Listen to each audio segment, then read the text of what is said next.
Hey Aries, this is Dr. Leona coming in for your Year of the Dragon reading. Oh, rar. You guys are a fire sign. I sort of think about you as dragons already. It is the Year of the Dragon beginning February 10th of 2024 all the way to the 28th of January 2025. So you have some time here to kind of strategize and figure out your plan to rise above it all and become that golden dragon. Come on, my beautiful Aries. You are that first house ruled by Mars. Currently, Mars in Vedic astrology, sidereal astrology, is in Sagittarius. That's a good place. You want Mars to be there. That is the placement of a general. That is the placement of somebody that has really good luck with their physical health. So right now, your physical health could be improving. If you've had some like health concerns in the past, recent past even, you could be getting some better news, like, oh, things are looking all right now. You know, if you were concerned about that, you could be getting some good positive things. You could also be traveling. There's going to be some travel coming up for you, my beautiful Aries, in the near future. You also may be feeling like somebody with Sagittarius energy.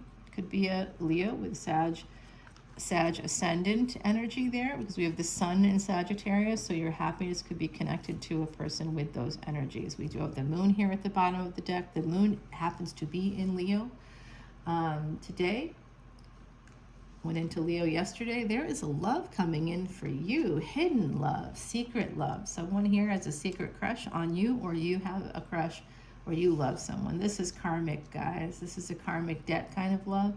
The light of this is being shown right now. Mercury going direct in the next couple of hours here from when I'm doing this video. You're going to be figuring this out very soon. We have the energy of Saturn here as well. Saturn currently in Aquarius. Wow, my beautiful Aries. I'm seeing a real struggle as this wheel of fortune turns for you.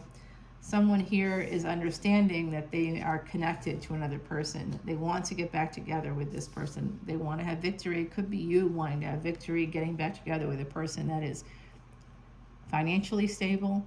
They're independent. Sign me up, okay? Sign me up. This is 1010 energy. Their birth date could simplify to a 1010 or basically an 11. That is possible here. Okay, guys, I do see a lot of 10 energy here. 10, 10 with a 1 and a 9, that becomes a 10. 10, 10, 10, 10 here. A lot of 10 energies coming through. All right, we have a lot of 9s as well. 999 is coming in. We have 3 10s, 3 9s. Very interesting, guys. Really very, very, very interesting. There's a struggle here. Someone's really struggling with making a change in their life. I don't know if it is connected to a marriage, but it really could be here. Changing from being married to becoming single. That's a hard decision, isn't it?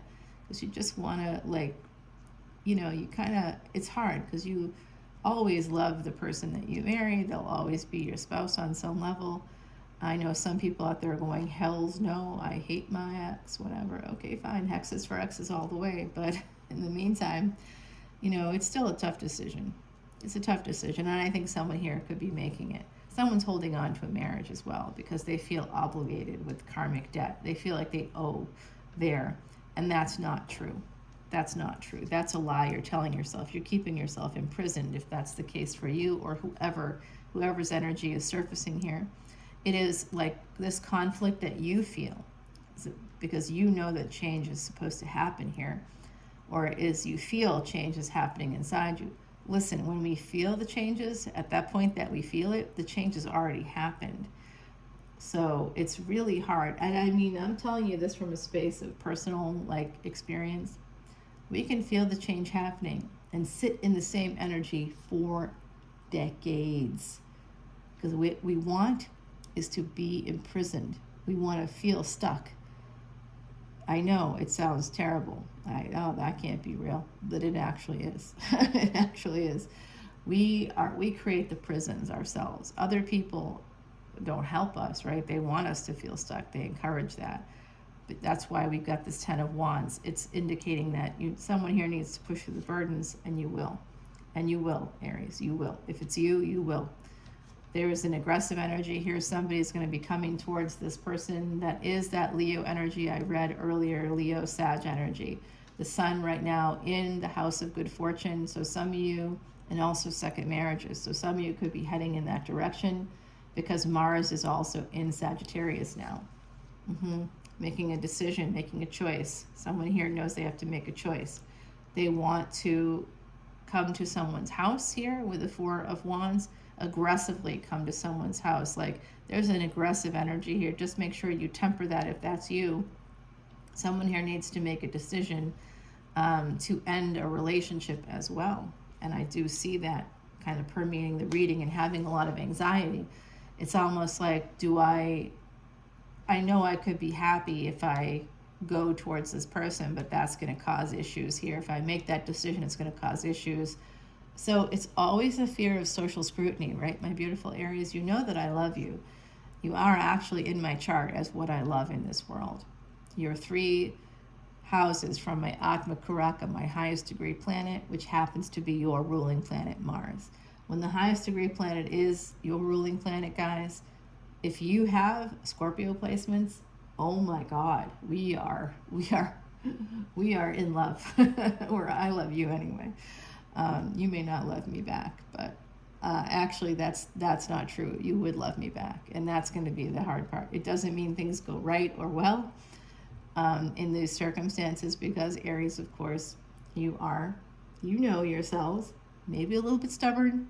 You can laugh at that if you want. Some of you were like, I am not. Okay. When we say that to someone saying, you might be a little stubborn. No, I'm not. Oh, okay. Okay. I am stubborn too. I get it. All right, my beauties, who I absolutely love. You know I'm in love with you. I'm in love with you, Aries. I'm in love with you. All right, 9 of Swords. Someone here needs to escape that sense of fear surrounding or anxiety surrounding social scrutiny. It is absolutely coming through that way. Being scrutinized by social groups in some way, by people within your community, within your family groups, within your friends. You're worried about what people will think at this moment in time. If you're not, go a little deeper. Go dig a little deeper. When it comes to love, the first card is always the strongest here. So someone here is in love, but they may not be admitting it to themselves because there's all this other stuff, love. And then, but wait, what does this mean? What does this mean for money? What does this mean for family? What does this mean for me? Will I be alone if I go towards this love? But someone here is shining the light on the fact that they are in love with someone else. They want to move towards that person. They want to make those choices. They want to escape this anxiety. And you know what? When you're with the person that you're in love with, whoever this is, could be a twin flame. I don't know. Could be a friend. Could be somebody that you didn't expect to meet. But if you choose this person, this is what's ahead for you. There's a diamond in your future. I don't know if you're giving a diamond or getting a diamond, but there's a diamond in your future here. And you could, remember, we just had Christmas, of course, and all these holidays happening. But someone here could be getting engaged in the new year, in the future. You could be getting engaged to someone that you love. And this could be happening in the next 2 to 4 years. I know that sounds dreadful, but it's here. Yeah. Someone that you think of as very intelligent. This person is highly intelligent. They match you. It could have also come through. You know what? I'm gonna say what I'm seeing here, and I'm gonna show it to you so that you can see. It's not really part of the reading. It's just what's in your future. I'm sort of looking ahead in the deck, which I like to do. There is a person here in someone's energy that you both were deprived in another relationship. You were both beat up in other relationships. And this is a second chance. It's coming through. Could also be that this person has some physical disability, some kind of like, and I don't mean that in like a, in a bad way. This isn't an ableist comment. I can't be ableist. I'm disabled myself. I mean, I suppose I could be, but I'm not. Disabilities, I see people with handicap tags in their cars who have asthma. So it can be lots of things. It can mean a lot of things, but there is some sense of deprivation that sent you in the direction of another party, or had you thinking about something else or someone else here. That could be happening in the future if it's not happening now. So if you want to prevent that, go to couples counseling and start to get realistic. You have to discontinue the narrative you have surrounding your relationships. and really get realistic about what's going on. So there is a second chance here, but you're going to get pretty beat up. It could be a third chance for someone here in the collective, but it is going to be some good fortune coming in. And if you're over 50, that could really be coming through for you. If you've been beat up, if you've experienced some poverty or lack, some abandonment, my beautiful Aries, wish fulfillment is coming in, but it does mean you have to make a choice here. You're going to have to make a choice. What's the choice? You have to heal in order to move towards what you want. If you're not healed, you're going to stay in spaces with people who have deprived you, who have hurt you, because you're now acclimated to surviving. You don't know how to thrive. I'm sorry, but that is 100% coming through here.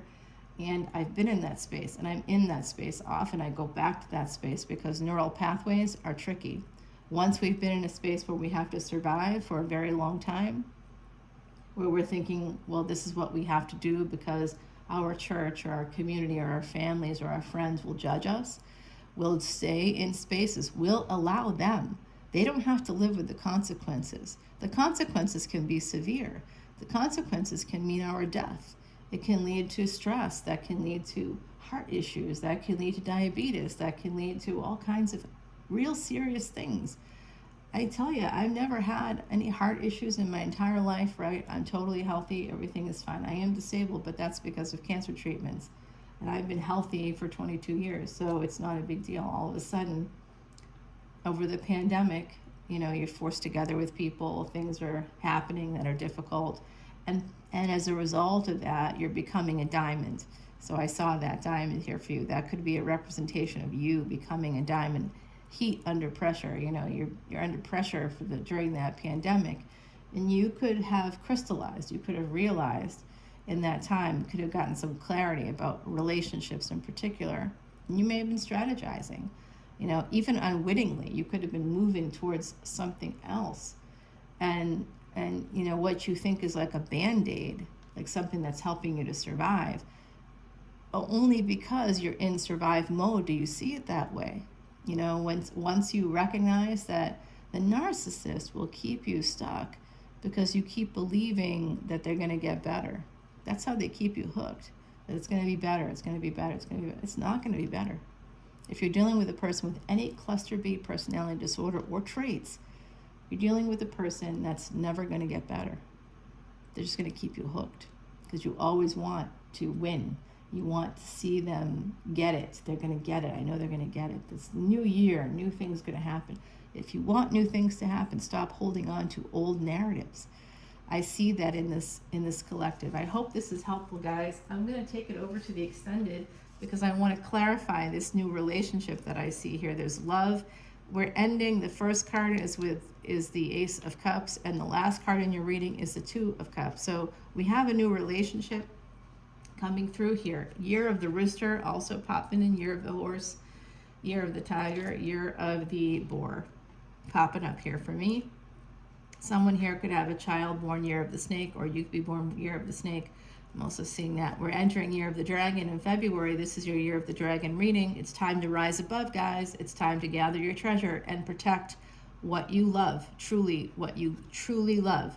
What is in your heart. And I'm not talking about, oh, I love my family. Oh, we all love our families.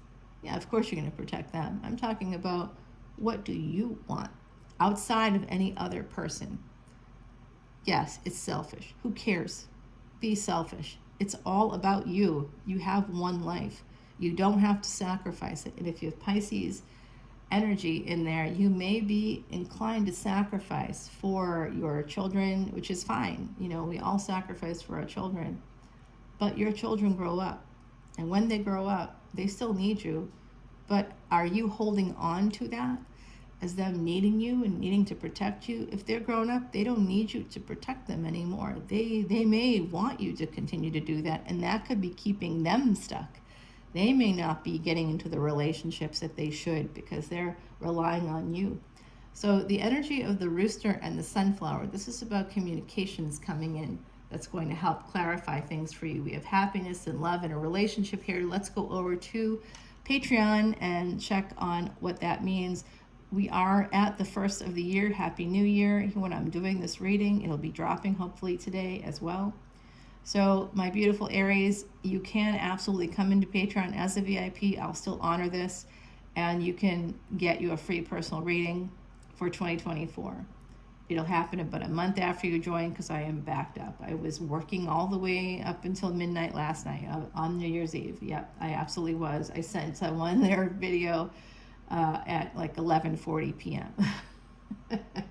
Oh yeah, I'm a hard worker. So here we go. So you can still come in for that, and I always have a special on Patreon. If you just want to see this extended reading, guess what? For $10, you get to see them all of them, all the time, unlimited. And you can see I have over 1,500 videos in the archives. You can see any of those. I upload exclusively to Patreon over 120 videos that are accessed completely by VIPs. I just dropped like 4 videos just for VIPs in the last 24 hours alone. So I am pretty active, and I create a lot of content. So you get your money's worth. Usually one video is anywhere between $3 to 15 up to $30. I've paid $30 for an extended video. Was it worth it? Absolutely not. Of course not. It was 15 minutes of zero that only lasted 72 hours. I'm a fan of tarot too. So when I put together my Patreon page, it was with that in mind. How can I give you more for less? So hopefully that's resonating, and I will see you over on Patreon. I'll talk to you all very soon. Happy New Year, my beautiful Aries.